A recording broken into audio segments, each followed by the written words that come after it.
un conseil et un expert. Et aujourd'hui, c'est François Bert qui est avec nous. Bonjour François.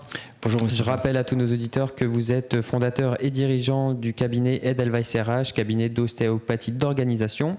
Et alors, la dernière fois, on a parlé des 3 familles de personnalités. Et aujourd'hui, on s'intéresse un peu plus aux conséquences d'un mauvais positionnement d'un chef d'entreprise par exemple.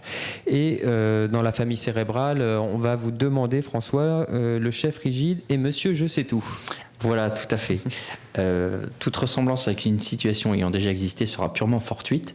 L'idée est de pouvoir décrire effectivement des manifestations que je pense beaucoup ont connues et qui sont tout simplement la traduction d'un mauvais positionnement, d'une inadéquation d'une personnalité avec la nature d'un poste en particulier.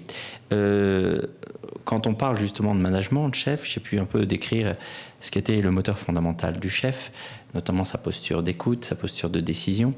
Et ça, c'est très français. On sélectionne les gens avant tout sur leur niveau de compétence, leur niveau de connaissance, leur niveau de diplôme.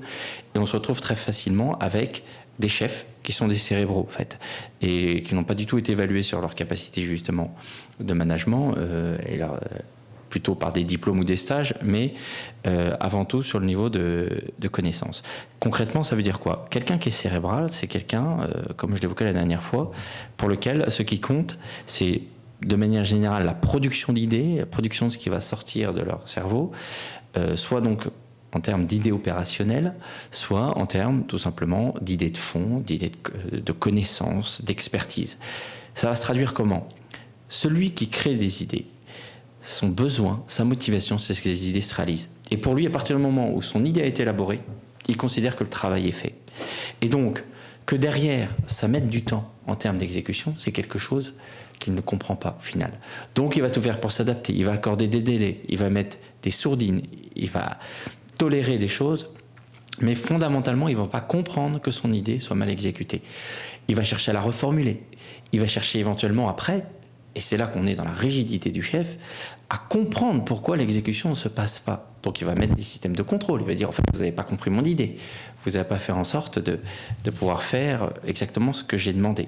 Alors qu'on l'attend, on verra ça plus tard, précisément, non pas sur cette intelligence de contenu, mais sur cette intelligence du contenant, c'est comment je crée les conditions pour que les gens fassent. L'autre exemple que je donne, monsieur je sais tout, c'est tout simplement... Alors monsieur je sais tout. Voilà. Alors monsieur je sais tout, c'est celui qui est expert, qui a une connaissance étendue des domaines.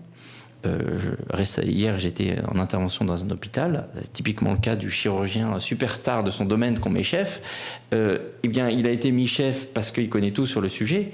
Et le problème c'est que c'est pareil, on va lui demander quoi ? De mettre en mouvement une équipe, de trouver les bons leviers pour que les personnes arrivent à leur niveau d'expertise propre.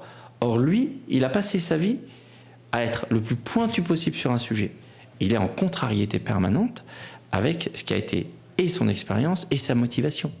Et donc, il va assez naturellement avoir tendance à revenir à ses premiers amours et à vouloir montrer par plein de façons, soit directement, soit de manière détournée, que c'est celui qui sait. Voilà. Dernier point là-dessus, sa légitimité pour lui, c'est de savoir. Alors qu'en fait, la légitimité du chef, c'est pas de savoir, c'est de permettre ou de décider. Voilà. Et oui, le chef, il doit permettre et décider. Merci François Bert. Je rappelle que vous êtes fondateur et dirigeant du cabinet d'ostéopathie d'organisation qui s'appelle Edelweiss RH. Et à tous nos auditeurs, évidemment, si vous voulez réécouter cette chronique et les précédentes de François Bert, ça se passe sur wedoobiz.com. Merci à tous.